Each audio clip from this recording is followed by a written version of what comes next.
Bonjour à tous, au sommaire de l'actualité, comment gérer et transformer les déchets domestiques, en particulier les déchets organiques et plastiques en ressources inutiles. C'est le sujet au cœur d'une rencontre entre la mairie d'Abéché et ses partenaires. L'objectif est de mettre en place des stratégies visant à assainir la ville. Par ailleurs, le SAO du Tchad affronte l'Ouganda ce soir dans le cadre des matchs amicaux qui se déroulera au Maroc. À N'Djamena, les supporters se montrent confiants et espèrent une belle performance de leur équipe.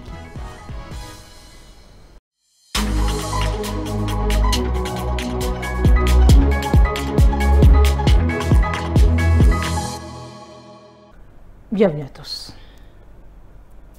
Le délégué général du gouvernement auprès de la province du Wadaï, Ismaël Yamouda Djorbo, a présidé ce jeudi à Abéché la cérémonie de lancement des activités de la table ronde de plaidoyer, lobbying et de mobilisation des partenaires techniques et financiers en faveur de la mise en œuvre des plans de gestion des déchets, une initiative de la mairie d'Abéché en collaboration avec la Croix-Rouge du Tchad. Brahim Habibangeli. Cette table ronde vise à mobiliser les partenaires autour des enjeux liés à la gestion des déchets solides et liquides à Abéché. Les échanges ont porté sur les mécanismes nécessaires pour améliorer la coordination des actions d'assainissement et renforcer le cadre de vie des habitants.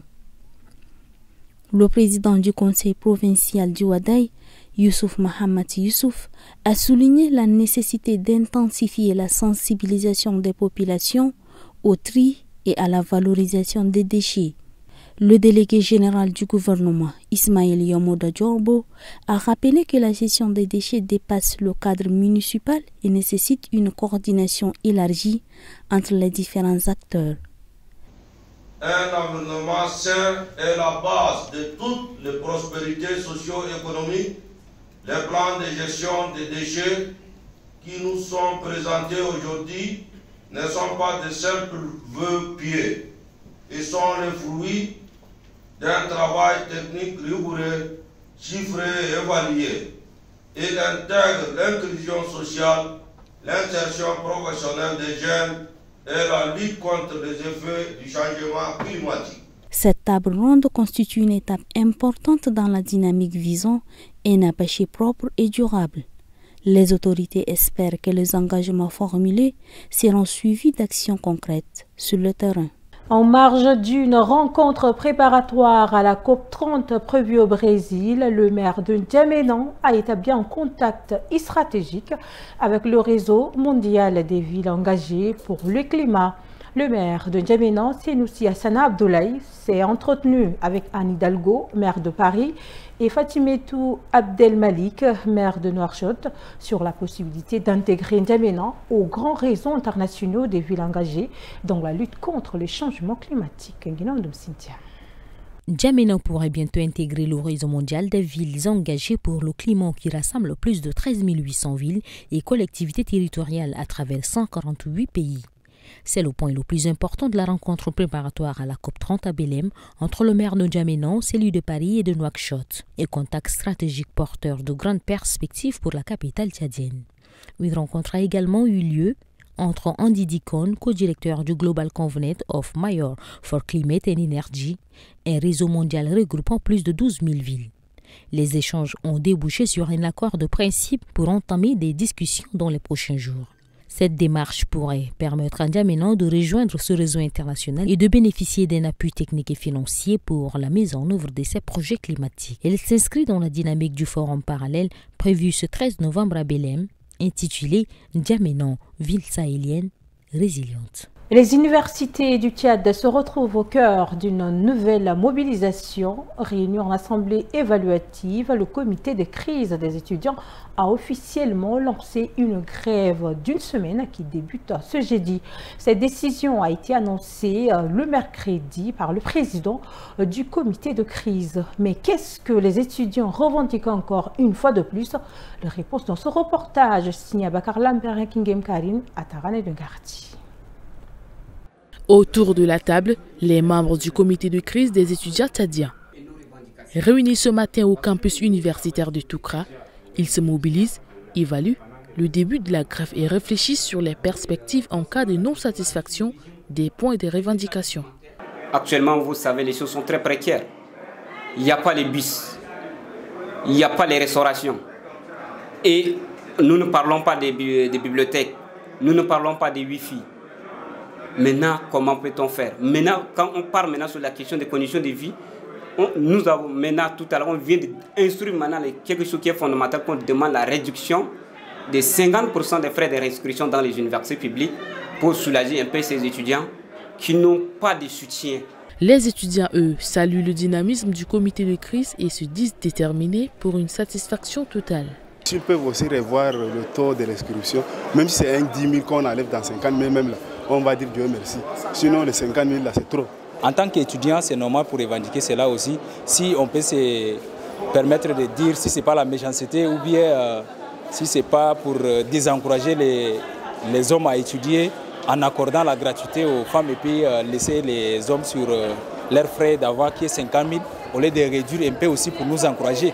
Cette résolution est la meilleure parce qu'il faut faire tout pour réduire quand même les frais de scolarité pour que même ceux qui se débrouillent puissent avoir les moyens accès pour de ces études. Mise en place il y a 6 mois, le comité de crise a pour mission d'assurer l'intérim du bureau sortant de l'Union nationale des étudiants tchadiens et d'organiser une élection transparente pour un nouveau bureau. J'ai l'annoncé dans les grandes articulations.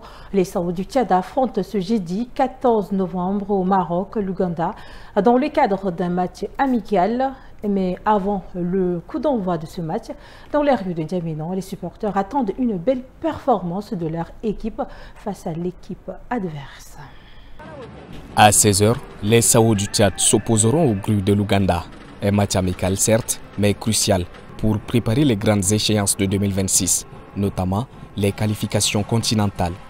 Dans les rangs des supporters, les avis divergent. Certains restent confiants, d'autres s'interrogent encore sur la capacité de l'équipe à rebondir. Aujourd'hui, moi j'espère que le Sao va emporter ces matchs, qualitativement et puis nous aussi on va faire montrer notre joie et notre cri. On ne veut pas les matchs nuls, nous on veut la victoire. Il faut qu'ils font pareil comme les Sao féminines l'ont fait. Donc c'est ce que voilà, donc c'est ce qu'on attend d'eux. Donc victoire 4-0. Ce match va être plus accessible que celle d'avant. Le sélectionneur Raoul Savoy est là, je vois Eric Mbangassoum, les joueurs sadiens sont en forme, espérons que ça va aller. Ce match, je crois certainement que ça va se jouer, mais un peu difficile.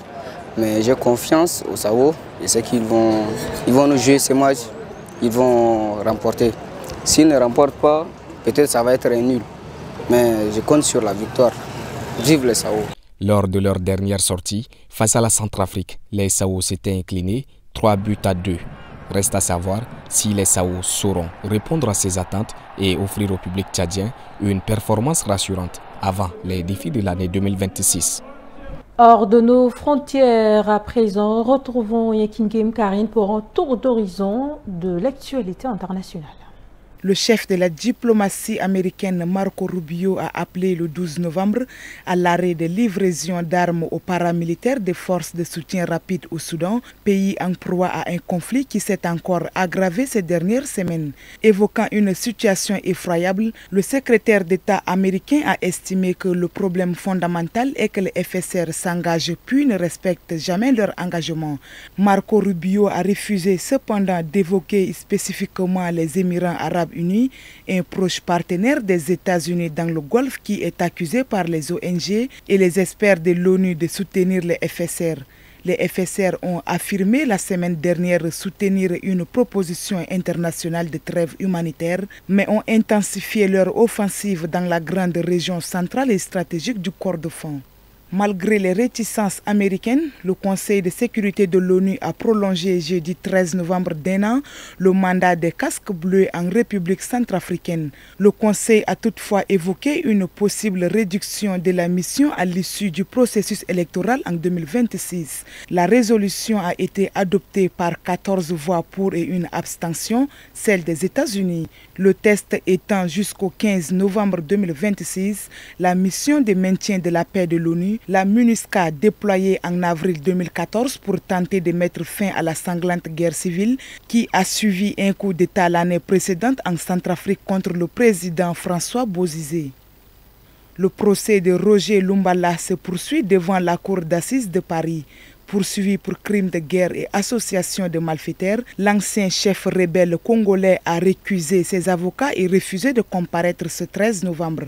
Il estime que la justice française n'est pas compétente pour le juger et dénonce ce qu'il appelle une parodie de justice. Un avocat commis d'office a été désigné et le procès se poursuit.